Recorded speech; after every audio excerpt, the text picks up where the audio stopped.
Lord be with you. With your spirit. A reading from the Holy Gospel according to Matthew. Glory to you, Lord. Jesus again, in reply, spoke to the chief priests and elders of the people in parables, saying, "The kingdom of heaven may be likened to a king who gave a wedding feast for his son. He dispatched his servants to summon the invited guests to the feast, but they refused to come. A second time he sent other servants, saying, 'Tell those invited, behold, I have prepared my banquet. My calves and fattened cattle are killed, and everything is ready. Come to the feast.' Some ignored the invitation and went away, one to his farm, another to his business. The rest laid hold of his servants, mistreated them, and killed them. The king was enraged and sent his troops, destroyed those murderers, and burned their city. Then he said to his servants, 'The feast is ready, but those who were invited were not worthy to come. Go out, therefore, into the main roads, and invite to the feast whomever you find.' The servants went out to the streets and gathered all they found, bad and good alike. And the hall was filled with guests. But when the king came in to meet the guests, he saw a man there not dressed in wedding garment. The king said to him, 'My friend, how is it that you came in here without a wedding garment?' But he was reduced to silence. The king said to his attendants, 'Bind his hand and feet and cast him into the darkness outside, where there will be wailing and grinding of teeth. Many are invited, but few are chosen.'" The Gospel of the Lord. Praise to you, Lord Jesus Christ.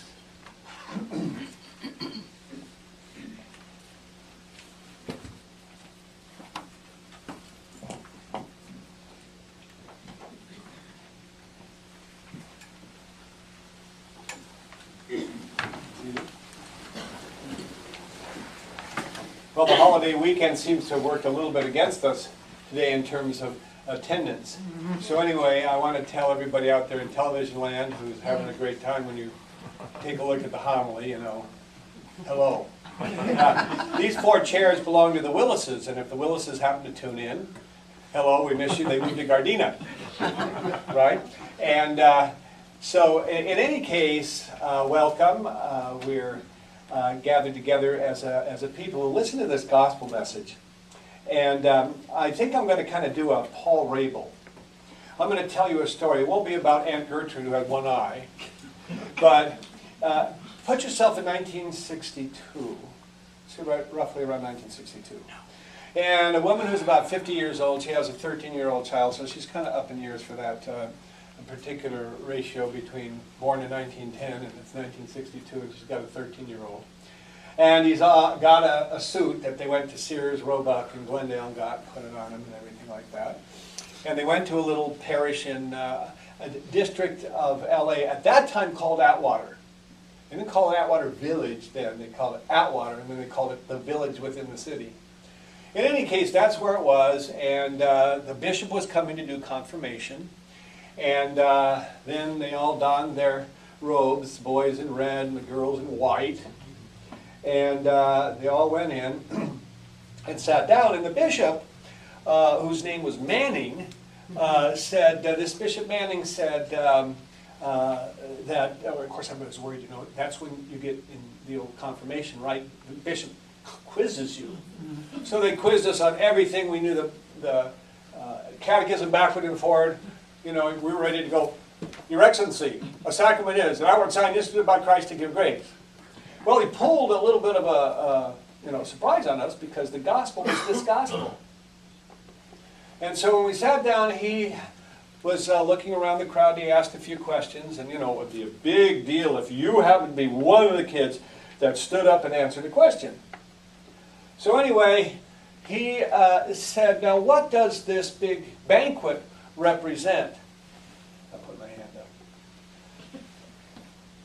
I stood up. "Your Excellency, it represents heaven."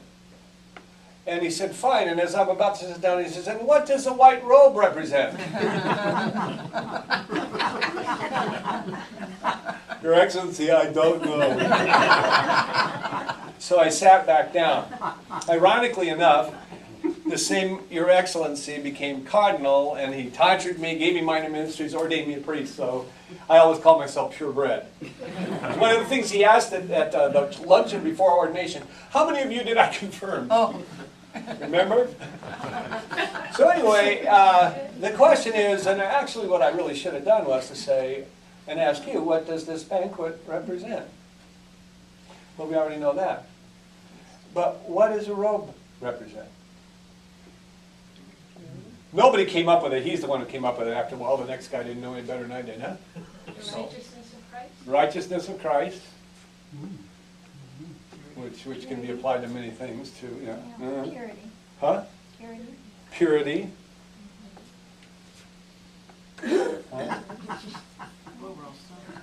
We haven't hit it. We don't know. We don't know. You say it aloud. We don't know. Your Excellency, we don't know. Okay. All righty. And so I thought about that, and looking at this gospel and reminiscing about 1962 and getting a picture next to a 5'2" nun, and I'm shorter, and all of the different things that went along with it. And I'm kind of wondering, because you know what the Cardinal said? It means grace. So here's heaven, and they caught some guy in there without grace. Not likely. I mean, if you got past the gates, Peter would get fired for that. Everybody in heaven has grace. So they threw him out. But anyway, that was the answer that was given to me. But what is it, do you think? Think about it.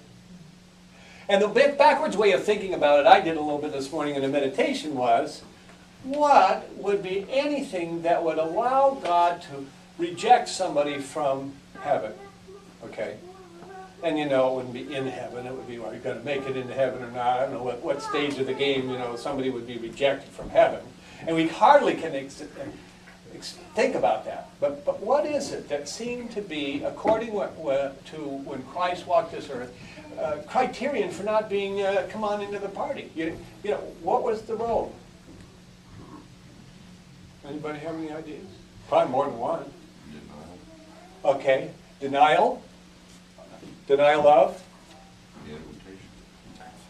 And those were the ones that never even came. There you go, the first big group. They were too busy. They had other concerns, right? They had things that were more important to do. Maybe they were on the Scarsdale diet or something. I don't know what it was. They just didn't want to come to the big feast. So that was one group. What else? What about other individuals? What about the man? What's the robe? What would be something that would cause a person not to be welcomed into this kingdom? Showing respect for the occasion. Respect. That's very, very connected with it. Faith. Well, faith's a gift. Here's what I would do. I went backwards and I thought of things that really ticked Jesus off. I mean, he got ticked off, didn't he? Yeah. So what he really was ticked off at was adultery, right? No. Irene said, yeah, no. What was really, what drove him crazy? Money changers. Hypocrisy. Money changers. The money changers in the temple. When you start thinking about it, things that were fake, I'm Dishonest. saying one thing, doing another. I'm taking something sacred and making it a moneymaker. What else? How about this one? Oh Lord, I'm so glad you don't make me like that sinner. Right? Fellow in the back of the church saying the Jesus prayer, right? Lord, have mercy on me, a sinner. The guy up in the front who has all kinds of money and all that, and he's like, thank you for not making me like that guy in the back. Humility. Humility, exactly. In other words, looking and judging. Unforgiveness. We wrote really pretty well. That's as overt as I can find it.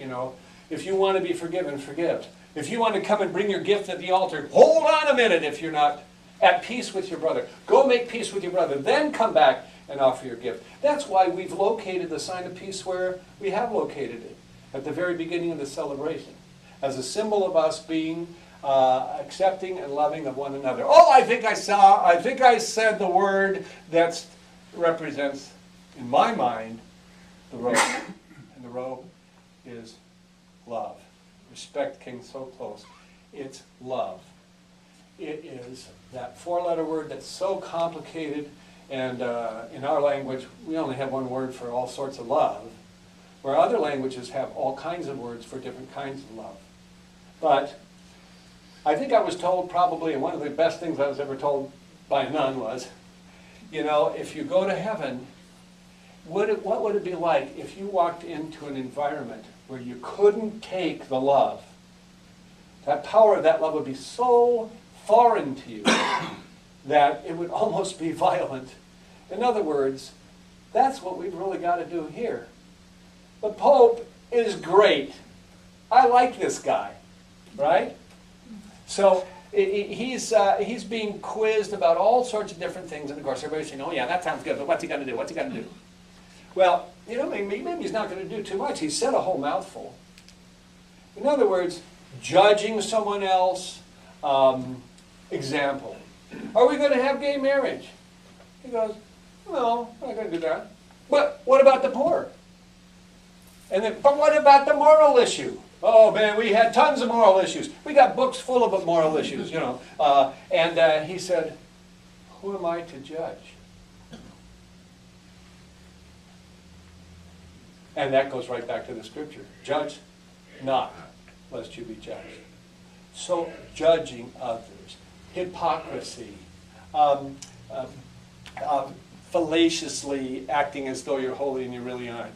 Somehow it's all about being satisfied with ourselves, and the one that we are making happy about ourselves is us, without any regard for all of those jewels that we can find in the gospel.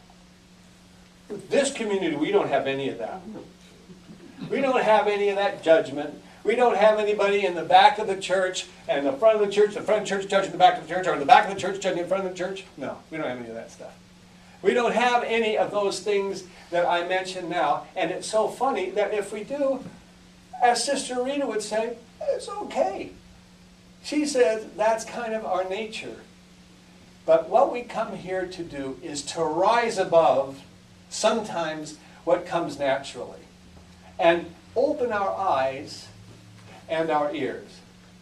The final thing I'm going to tell you about is when I have two people come in, like I did the other day. These two times practically in a row I had couples that had zeros on their compatibility. Not a whole zero. I had one of those one time, years ago. They didn't make one mark on the graph. It was just zero. Communication, zero. Sexuality, zero. Extended family, zero. Yeah. Future lifestyle expectations, zero. Now these had just a couple of zeros, but the rest were really tiny. And it's so funny because I said, well, what kind of business are you in? They said logistics. They both worked in warehouses and made decisions as to, you don't put a whole big, 36-inch tee on the top shelf. And, you do all of these different things. I mentioned tees because I used to sell them. So anyway, I sat there and I said, we have enough of these wonderful, loving images of marriage, like we're going to be family, like blood. And you know what? I'll always be there for you. I said, but what kind of analogy is that? You might have a family member, but you're not going to stay there if you have to move with your spouse somewhere. You're not going to, that's a bond, but the bond isn't like between you and a spouse. And it's, we'll be friends, you're not going to wait around for your friend. You're not going to spend your whole life with your friend. The minute your friend moves, you're not going to move with them. They're going to say, get away. And so I go on and I said, I like a business model. And the business model is this. You are company A, widgets, company B, widgets. This person is the king of the widgets. He's been there forever. Tons of widgets in his warehouse. All sorts of borrowing power. The king of the widgets. That's usually the groom. Here comes the little bride. She starts selling widgets to his customers. We lost 2 deals on the installation of widgets. Get her over here, I'm gonna talk to her. 2 scenarios. 2 get together, right? I'll bury you. I've been the king of the widgets forever. And she says, you big dumb lummox. What you don't understand, it's not about how many widgets you have or how much money you have. It's about the service you provide. I said, you keep doing that and you're going to be competitors forever. You're unifying, you're coming together.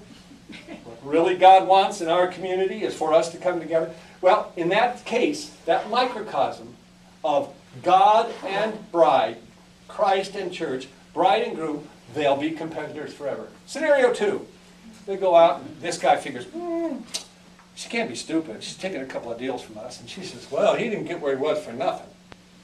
So they end up talking and he asks her a few questions and she said, well, you know, you install widgets all right, but for one thing, you have widgets in there that are 5 years old.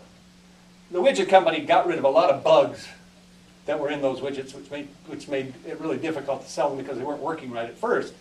And besides that, you've got 1 good technician to put widgets in, and the rest of those technicians are high school students. And you got 1 head tech going from installation to installation to installation, trying to make sure everything's all right. Nothing goes all right, because if it isn't a bad installation, you've got bugs in your widgets. You never want bugs in your widgets. However, I have trained my technicians. I have test widgets in my company, and I make sure that they work. And I might not be able to sell them as cheap as you do because I have to buy them onesies and twosies, but they work. And that's the service that they like. They both go like this. You know what happens? A merger. You said it. A merger. And that's what relationship is all about. It is, how is it that 2 people are going to be able to look at one another's differences and say, wow, I could use that difference. Wow, I could use his buying power. I'm going to do a fire sale, get rid of all those old widgets. And then after that, we'll do this and this and this. Plans start happening, right? Because the whole thing of compromise and cooperation and mutual respect for what that person has to offer, not because that person doesn't have everything, but everybody brings what they have to offer to the table. And as a result, you have a good marriage. Well, we're the bride of Christ, everybody. I still go by the mirror in the morning and go, oh, poor Jesus. Big, ugly bride. And as a result of that relationship, it also beckons us to have the same relationship with one another. One of compromise, one of appreciation. And I encourage this community to do that and to see if our efforts at being a very loving community won't somehow lead to having more people come on board. We're happy to see Carol here. Woody, hi Woody! Woody's back in Florida, right? We hope you're feeling better. But we want you to know that she didn't just take the bulletin home and go out with her girlfriends. She was here at Mass. Whoever did that, come on. Anybody? They dropped you off at Mass, you took the bulletin, then went out. You did that.